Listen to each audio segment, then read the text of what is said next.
Okay, it does. Perfect.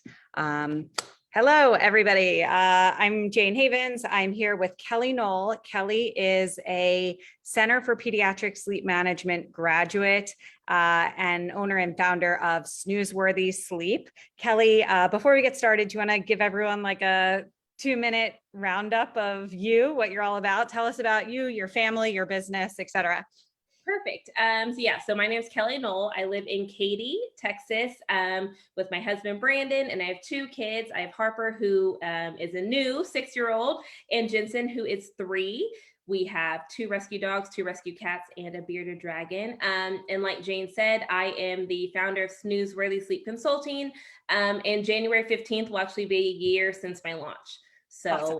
yeah. Perfect. So I'm catching you like right at the year mark, which I love. So we can do a little bit of an update at the end. Yeah. So the reason I wanted to chat with you today is because you had this sort of unique experience. Actually, a few CPSM grads have had a similar experience where you hired a sleep consultant for your own family. And then it sounds like if you hired a sleep consultant and then you decided to become one, you must have had a pretty positive experience, I hope. So why don't you tell us a little bit about that? Why did you hire a sleep consultant? What child was it for? What were the circumstances? Tell us a little bit about that. Okay, so first time mom, right? And I did not want to hear my baby cry ever because they just don't do that, you know? So fast forward to 14 months old, we are still nursing to sleep, rocking to sleep. And I remember I would describe it as like wrestling an alligator to try to put her to sleep, you know, because the older they get, the bigger of a chore it becomes. Singing Twinkle, Twinkle, Little Star, doing all the things. And I get so frustrated because it would take her like an hour to go to sleep. So anyways, I would go to play dates and it wasn't just me wrestling her to sleep. It was also, she would be up every couple hours. And my friends were like, Kelly, this is not normal. You know, like our kids are sleeping. And I kept holding out like, well, when she eats solids, she'll sleep. You know, when she does this, she'll sleep. All very ignorant to the fact that it's a skill that she has to learn. So last ditch effort, reached out to a sleep consultant who was recommended to me by a Facebook group. And she changed our lives. I mean, I remember on the call when she said, well, you're going to put her in her crib and you're just going to let her figure it out. And I said, does letting her figure it out mean let her cry? She said, yes. And I lost it. Like I bawled because I was like, that's the whole reason we're here is because I didn't want her to cry. And so throughout the whole experience, she was super, super supportive. We came out of it way more confident with how to handle our own child and her sleep needs and changes as they grow. And I think the most important thing is like, we saw the change in us and her when she was well rested, you know, and once we learned that it was something that we had to teach her, it kind of changed the whole mindset. So I look at that woman like she changed our lives, like she saved us, you know? And so from that, I helped a couple of my other friends sleep train their children. I was like right there on the phone telling them what to do, you know, and if she does this, you do this. And it wasn't until a little while after that that I helped maybe 3 or 4 friends that I came across Jane's post on Facebook. And I was like, I've kind of been doing this already, just not in a business format and just helping my friends get more sleep, you know? So I thought that it would be cool that I could be that like life-saving person to other families with something as simple as, you know, teaching their child how to go to sleep. Yeah, I love that. So let's go back to the actual approach that your sleep consultant recommended. I assume it was either like a variation of Ferber or extinction that she was coaching you through. And were you truly comfortable with that? And if you were, like, how did she help you to get there? Because it sounds like you weren't before you worked with her, but then like, how did she help you get there?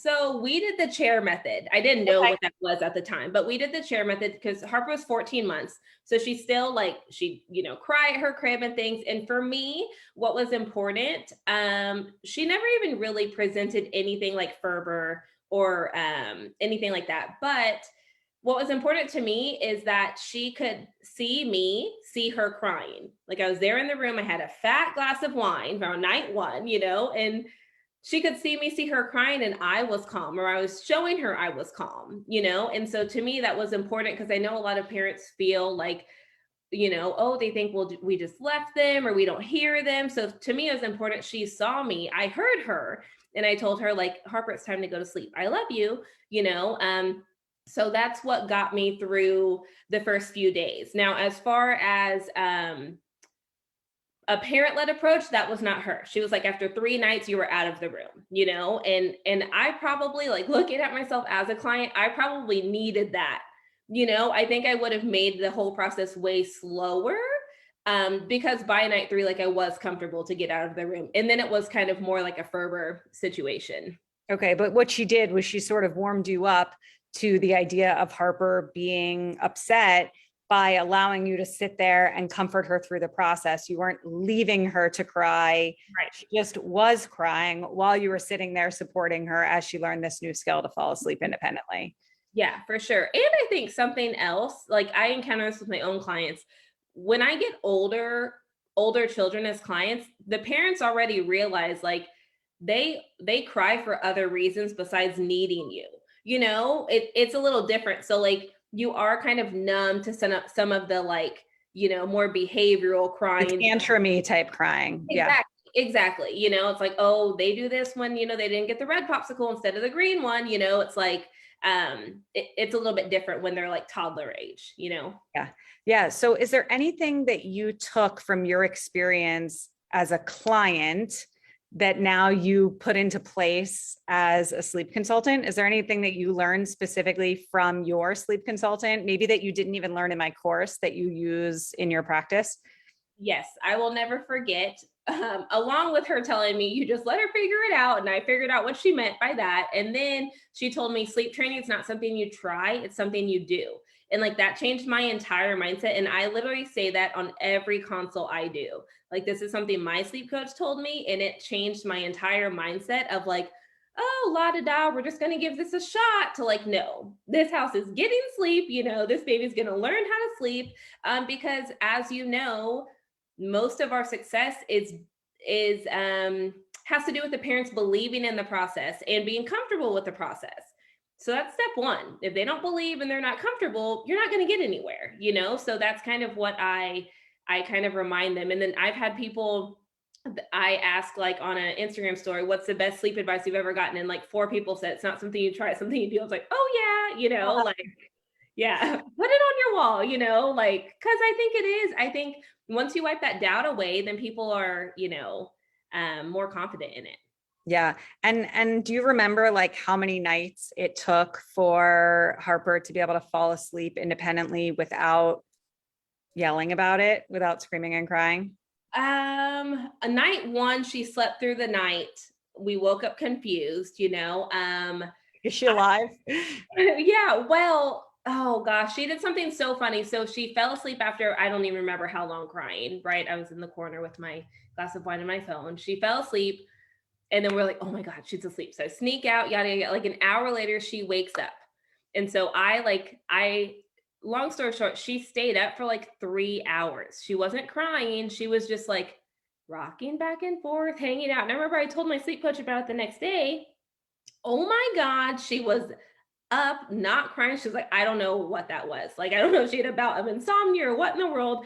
But after that first crazy night, I'd say by night 3, she was no longer protesting, and naps were pretty hard for us. But Harper is just our more dramatic, strong-willed. Like, I always tell my clients that I'm like, she protested more naps than she didn't, but she always took them, and she had healthy sleep habits. She was just okay to tell me she didn't want to do that, Right. Right. And that's really what a lot of it is just about a baby or a toddler's preference, right? Like, if they're having fun in the living room, blowing raspberries in the face of their grandmother, and then they get swooped up and put into their crib, they don't want to do that because they were just having fun in the living room. Right. Yeah. And sometimes that crying is just like, hey, I didn't want to go to sleep. I was having fun out in the living room, or I was having fun in the kitchen. I want to blow. It's not like, is my, can you hear me? I can, but you did something funny, but I think it's better now.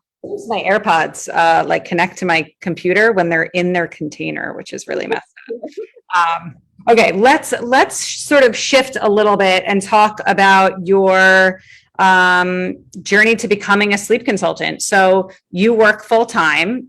Tell everybody a little bit about what you do, and then I'd love to hear sort of what your thought process was, how you thought you could handle a full time job and sleep consulting. How did you wrap your head around that? Oh gosh. Okay. So I teach full time. Like Jane said, I am a ninth grade world geography teacher solely online. So I do that. And then before I had kids, before when life was much more simple, I owned a pet sitting company, and it was a very successful pet sitting company. And this was like back before the days of Rover and all of those things, you know. So we owned a pet sitting company, and then I ended up selling it when Harper was one, because pet sitting and motherhood just does not really go together. Evenings, weekends, holidays, like all the fun times, you're gone, you know? And I came to realize like a lot of the people that had very successful pet sitting companies and were older did not have children. I'm like, oh, that makes sense, you know? So I sold it, and I was a stay-at-home mom for a little while. Worked for a dog rescue, like that was kind of fun. Then I took on this teaching job, which I really liked. Like, we talk about this a lot in the Facebook group, but it filled my cup. You know, being a stay-at-home mom was like all encompassing, all these things. And it just, I'm so type A that I love to work. Like, working is my jam. I actually have trouble. Like, I have to schedule time to take off to like walk away from work. Anyways, even though I was working and it was still helping me, I still miss being an entrepreneur. Like, that is so cool to do your own thing. And also, a big reason I sold the pet sitting company was because I don't like to manage people.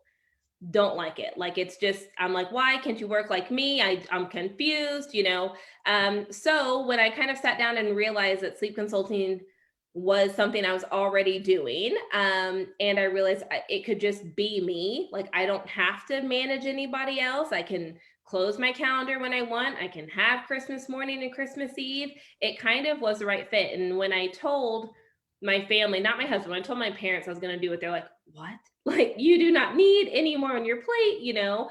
But really, throughout this past year, I've never really been stressed out with it. Like, yes, there might be times I'm like, oh, I need to write this sleep plan, or this client's super needy, you know? But like, overall, on a scale of 1 to 10, like 10 being the most stressful thing you've done, I would give owning Snooze-Worthy past year like a 2. Like, it's Awesome. mainly fun. Yeah, it's mainly fun. And it's just the emotional labor of what we do that sometimes, you know, you can get all like, oh, their baby's crying, you know, and they're reaching out to you for help type deal. That's probably what I feel like is probably the most stressful part. Yeah, I love that. And I feel like you've done a really good job of maintaining your like original priorities. Like, when you set out to do this, you said to me, I think you said to me, you only wanted to take between like 2 and 5 clients a month. And I feel like you've sort of held to that. Like, I think a few months you've told me you've had a few more, but like, you're not trying to have this overtake your life. You Mhm. have a full-time job, you have a family, you have all of this stuff going on in your life. And this business is, for you, I think, meant to provide some sort of like, it's filling your other cup, Yeah, right? Like, no, I have a lot of you cups. have Yeah. several cups, but it's filling your other cup, and it's not taking over your like existing main priorities in your life. And I think that that's really important, because I think some people get into starting a business and they think it sort of has to be all or nothing. Mhm. And I would say that you're sort of like my model of like somebody that's actually doing it truly part-time, Right. and allowing it to just be a successful part-time job, and it Yeah. doesn't need to take over your entire life. And I think you're doing a really great job with that. I love it. Yeah, and it takes a lot of the pressure off too. You know, even when I said like, I maybe for 24 clients my first year, I was like scared to speak that into the universe. You know, I'm like, oh my God, it's like 2 a month for 12 months, you know? But even like, it was super manageable. Like I told you, I met my goal, and like me and you even talked about, when I meet my yearly goal of clients, like I might just close my calendar and be done, you know, for the year. Like, that's the cool flexibility it offers. And yeah, because I think a lot of people get in this business and they kick butt and they do great, and they have 4,000 Instagram followers, and, you know, their phone's ringing off the hook, and that's the beauty of it, is that you can be that, or you can be me, or you can be 3 clients a year, the overhead to run this business is so low. The business partner owner of me was like, I totaled it up like in our planning. And I was like, okay, that's not bad, for yearly overhead. I mean, you're only running a web store essentially. So that was another big, storefronts and all those things are so expensive. Right, right. So before we wrap up, 2021 is about to come to an end. 2022 is right in front of our faces. You just shared your 2021 goal. Do you have a goal for next year? And if so, are you brave enough to share it? Oh, to speak it into the universe. I told you I wasn't going to put you on the spot, that I totally did. Oh God. Okay. So this year, I think I got 29 clients, and I still have till January 15th. So I met my 24 client goal. Oh, I think I really want to say 30, but that's boring, right? Because it's like one more and I might hit 30 my first year. So I'm thinking like 35 clients. And I also think I'm going to be a little bit better at like this. I'm off for 2 weeks for my teaching job, like completely block it off, like take more intentional time. That way, the time I'm on, and I'm not kind of here and there. So yeah, Jane, 35. That's my goal for 2022. Okay, I will check in next year and see how you do. I have every bit of confidence. I feel like you sort of, I don't want to say hold yourself back, because I don't think you hold yourself back, but you're really good at setting boundaries within your own life and your business and your work. And, the only reason that you wouldn't smash that out of the water, in my opinion, is because you're not letting yourself put that much into it, because you have all these other responsibilities that are really valid parts of your life, and you can't, I don't think you want to give up your full-time day job. So, I always tell people, like, it's really hard to have 2 full-time jobs, right? Like, for those who have a full-time job and they want to become a sleep consultant and do it full-time, it's really hard to have 2 full-time jobs. And that takes time for you to be able to like ramp one up so that you can wind down another. But I think in your situation, you're not looking to do that. So, to have 35 clients in a year, it sounds like a fabulous goal, and I have no doubt that you will get there, and I'm cheering you on the entire way. Yeah. And thank you so much for chatting with me today. I think this was a really valuable conversation.